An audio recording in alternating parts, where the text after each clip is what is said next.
ಅಸ್ಸಲಾಮ್ ಅಲೈಕುಂ. Hi everyone. ಇವತ್ತೊಂದು perfect ಆಗಿರುವಂಥ ಚಿಕನ್ ಕಟ್ಲೆಟ್ನ ತುಂಬಾ ಈಸಿಯಾಗಿ ಹಾಗೆ ತುಂಬಾ ಟೇಸ್ಟಿಯಾಗಿ ಹೇಗೆ ಮಾಡೋದು ಅಂತ ನೋಡೋಣ.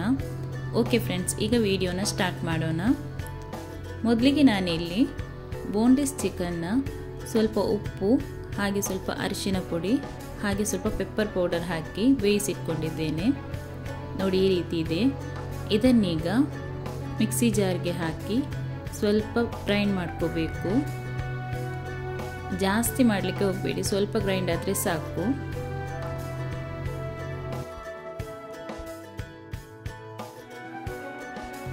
ಇದೀಗ ಗ್ರೈಂಡ್ ಆಗಿದೆ. ಇದನ್ನು ಒಂದು ಸೈಡಲ್ಲಿ ಇಡಿ. ನೆಕ್ಸ್ಟ್ ಇವಾಗ ಒಂದು ಪ್ಯಾನ್ಗೆ 2 ಟೇಬಲ್ ಸ್ಪೂನಷ್ಟು ಆಯಿಲ್ ಹಾಕಿ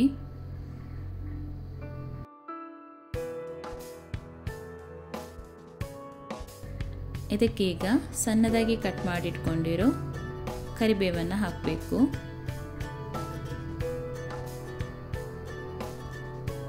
ಇದು ಸ್ವಲ್ಪ ಫ್ರೈ ಆಗುವಾಗ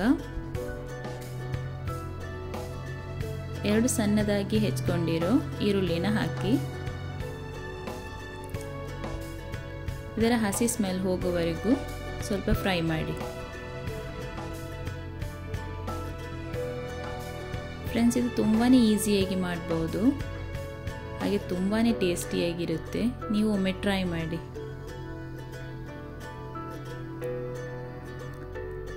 ಇವಾಗ ಇದಕ್ಕೆ ಸ್ವಲ್ಪ ಉಪ್ಪನ್ನು ಹಾಕೋಬೇಕು.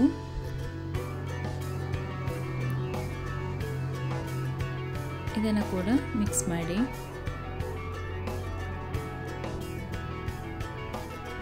ಈಗ 1 ಟೀ ಸ್ಪೂನಷ್ಟು ಜಿಂಜರ್ ಗಾರ್ಲಿಕ್ ಪೇಸ್ಟ್ ಹಾಕಿ ಇದನ್ನು ಮಿಕ್ಸ್ ಮಾಡಿ.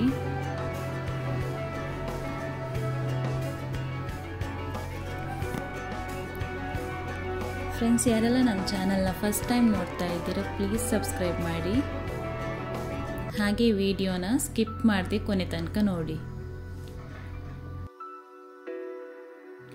ನೆಕ್ಸ್ಟ್ ಇದಕ್ಕೆ ಒಂದು ಸಣ್ಣ ಕ್ಯಾರೆಟ್ನ ತುರಿದು ಹಾಕ್ಕೊಂಡಿದ್ದೇನೆ. ಹಾಗೆ ಒಂದು ಸಣ್ಣ ತುಂಡು ಕ್ಯಾಬೇಜ್ನ ಕೂಡ ತುರಿದು ಹಾಕೋಬೇಕು.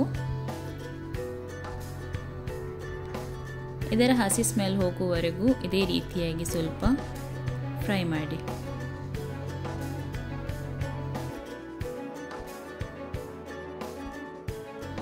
ಕ್ಯಾರೆಟ್ ಮತ್ತು ಕ್ಯಾಬೇಜ್ ಬೇಡ ಅನ್ನೋರು ಸ್ಕಿಪ್ ಮಾಡ್ಬೋದು.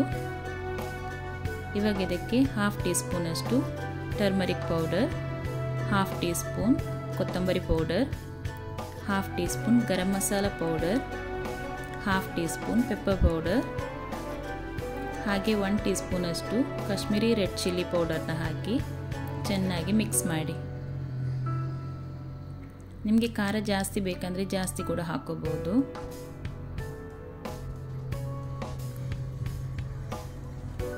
ಹಾಗೆ ಇದಕ್ಕೆ ಹಸಿಮೆಣಸನ್ನು ಕೂಡ ಹಾಕೋಬಹುದು. ನಾನು ಮಕ್ಕಳಿಗೆ ಮಾಡೋದ್ರಿಂದ ಹಾಕ್ತಾ ಇಲ್ಲ.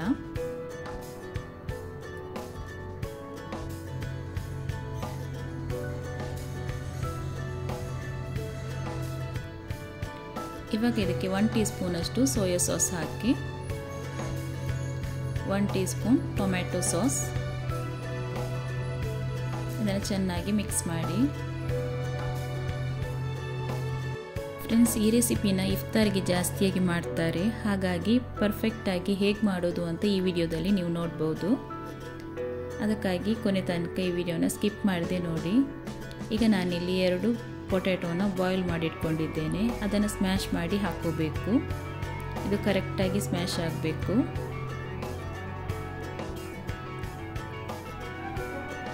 ಇದನ್ನು ಈ ಮಸಾಲೆಗೆ ಕರೆಕ್ಟಾಗಿ ಮಿಕ್ಸ್ ಮಾಡಿ.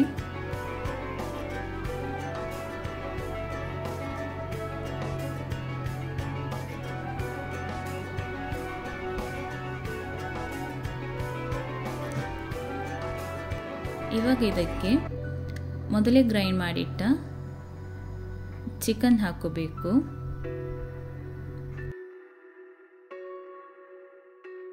ಹಾಗೆ ಒಂದು 2 ಟೇಬಲ್ ಸ್ಪೂನಷ್ಟು ಚಾಪ್ ಮಾಡಿ ಇಟ್ಕೊಂಡಿರೋ ಕ್ಯಾಪ್ಸಿಕಮ್ ಹಾಕಿ.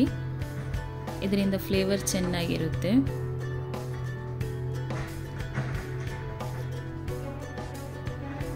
ಇದನ್ನು ಯಾರು ಸ್ಕಿಪ್ ಮಾಡಬೇಡಿ, ಕ್ಯಾಪ್ಸಿಕಮ್ನ ಹಾಕಲೇಬೇಕು.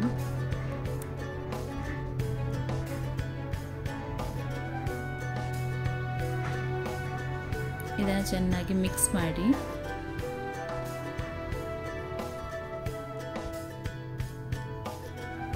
ಇವಾಗ ಇದಕ್ಕೆ ಲಾಸ್ಟಲ್ಲಿ ಕೊತ್ತಂಬರಿ ಸೊಪ್ಪನ್ನು ಹಾಕಿ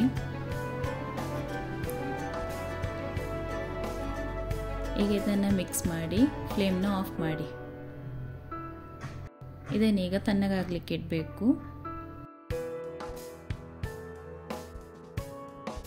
ಇದೀಗ ತಣ್ಣಗಾಗಿದೆ. ಇದನ್ನು ಇದೇ ರೀತಿಯಾಗಿ ಮಾಡಿ ಕಟ್ಲೆಟ್ ಶೇಪ್ ಕೊಡಬೇಕು. ನೋಡಿ ಯಾವ ರೀತಿ ಮಾಡ್ತಾ ಇದ್ದೇನೆ ಅಂತೇಳಿ. ನಿಮಗೆ ಜಾಸ್ತಿ ದಪ್ಪ ಬೇಕಂದರೆ ಜಾಸ್ತಿ ದಪ್ಪ ಕೂಡ ಇಡ್ಬೋದು. ನಾನು ಈ ರೀತಿಯಾಗಿ ಮಾಡ್ತಾ ಇದ್ದೇನೆ. ಇದೇ ರೀತಿಯಾಗಿ ಮಾಡಿ ಒಂದು ಪ್ಲೇಟಲ್ಲಿ ಇಡಿ. ನಾನೆಲ್ಲವನ್ನು ಕೂಡ ಇದೇ ರೀತಿಯಾಗಿ ಮಾಡಿ ಪ್ಲೇಟಲ್ಲಿ ಇಡ್ತೇನೆ. ತುಂಬಾ ಈಸಿಯಾಗಿ ಮಾಡ್ಬೋದು. ಇದಕ್ಕೆ ಪೊಟ್ಯಾಟೊ ಹಾಕೋದ್ರಿಂದ ಬೈಂಡಿಂಗ್ ಕರೆಕ್ಟಾಗಿ ಆಗುತ್ತೆ. ನೀವು ಒಮ್ಮೆ ಮನೆಯಲ್ಲಿ ಟ್ರೈ ಮಾಡಿ ನೋಡಿ.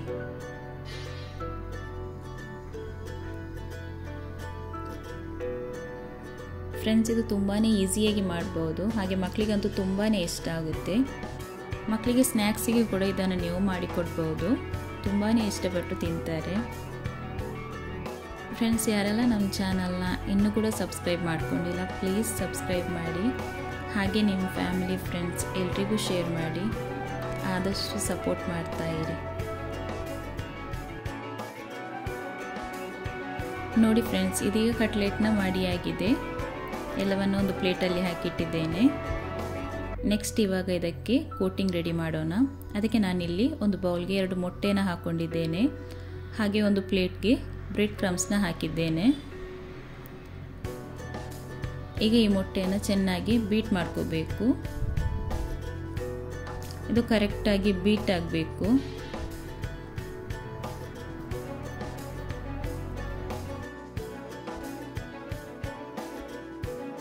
ಇವಾಗ ಒಂದು ಕಟ್ಲೆಟ್ನ ತೆಗೆದು ಈ ಮೊಟ್ಟೆಗೆ ಡಿಪ್ ಮಾಡಬೇಕು.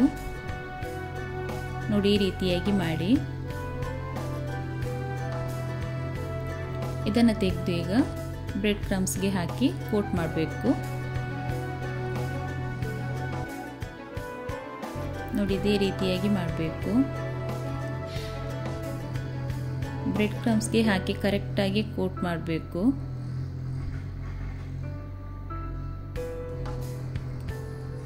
ಇದಕ್ಕೆ ಡಬಲ್ ಕೋಟಿಂಗ್ ಮಾಡಬೇಕಂತಿಲ್ಲ, ಒಂದೇ ಸರಿ ಮಾಡುವಾಗ ಕರೆಕ್ಟಾಗಿ ಮಾಡಬೇಕು. ಇದನ್ನು ಇವಾಗ ಒಂದು ಪ್ಲೇಟಲ್ಲಿ ಹಾಕಿಡಿ.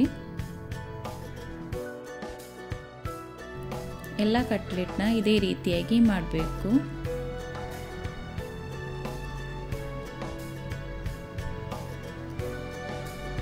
ಈ ರೀತಿ ಮಾಡಿದರೆ ಪರ್ಫೆಕ್ಟ್ ಆಗಿರುವಂಥ ಕಟ್ಲೆಟ್ ರೆಡಿ ಆಗುತ್ತೆ.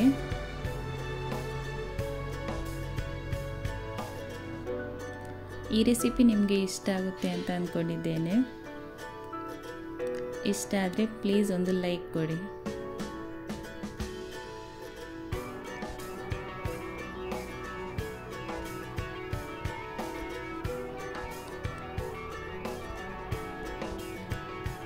ಇದೇ ರೀತಿ ಎಲ್ಲವನ್ನ ಮಾಡಬೇಕು.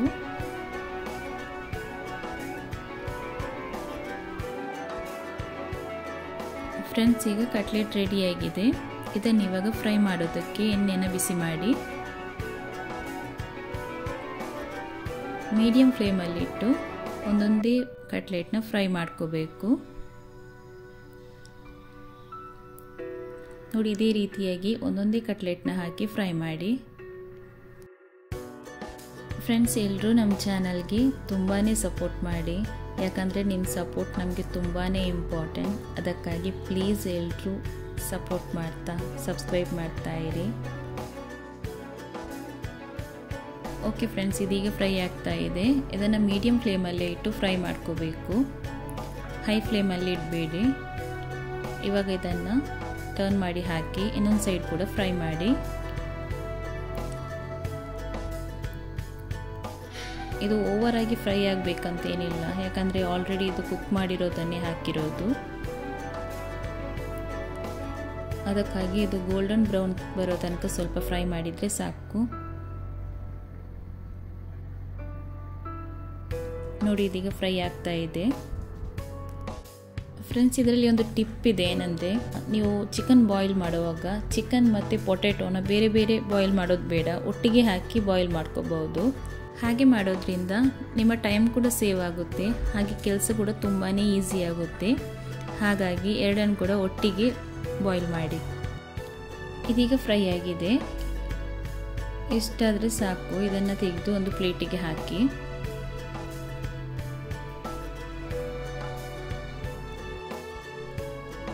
ಸೂಪರ್ ಆ್ಯಂಡ್ ಟೇಸ್ಟಿಯಾಗಿರೋವಂಥ ಚಿಕನ್ ಕಟ್ಲೆಟ್ ರೆಡಿಯಾಗಿದೆ.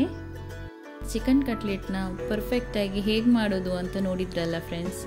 ನೀವು ಇದನ್ನು ಮನೆಯಲ್ಲಿ ಟ್ರೈ ಮಾಡಿ, ಹಾಗೆ ನಿಮ್ಮ ಫೀಡ್ಬ್ಯಾಕ್ನ ಕಮೆಂಟಲ್ಲಿ ತಿಳಿಸಿ. ಫ್ರೆಂಡ್ಸ್, ಈ ರೆಸಿಪಿ ನಿಮಗೆ ಇಷ್ಟ ಆದರೆ ಪ್ಲೀಸ್ ಲೈಕ್ ಮಾಡಿ, ಶೇರ್ ಮಾಡಿ, ಹಾಗೆ ನಿಮ್ಮ ಫ್ಯಾಮಿಲಿ ಫ್ರೆಂಡ್ಸ್ ಎಲ್ರಿಗೂ ಶೇರ್ ಮಾಡ್ತಾ ಸಪೋರ್ಟ್ ಮಾಡ್ತಾ, ಹಾಗೆ ಸಬ್ಸ್ಕ್ರೈಬ್ ಮಾಡಲಿಕ್ಕೆ ಮರಿಬೇಡಿ. Thank you. Thanks for watching.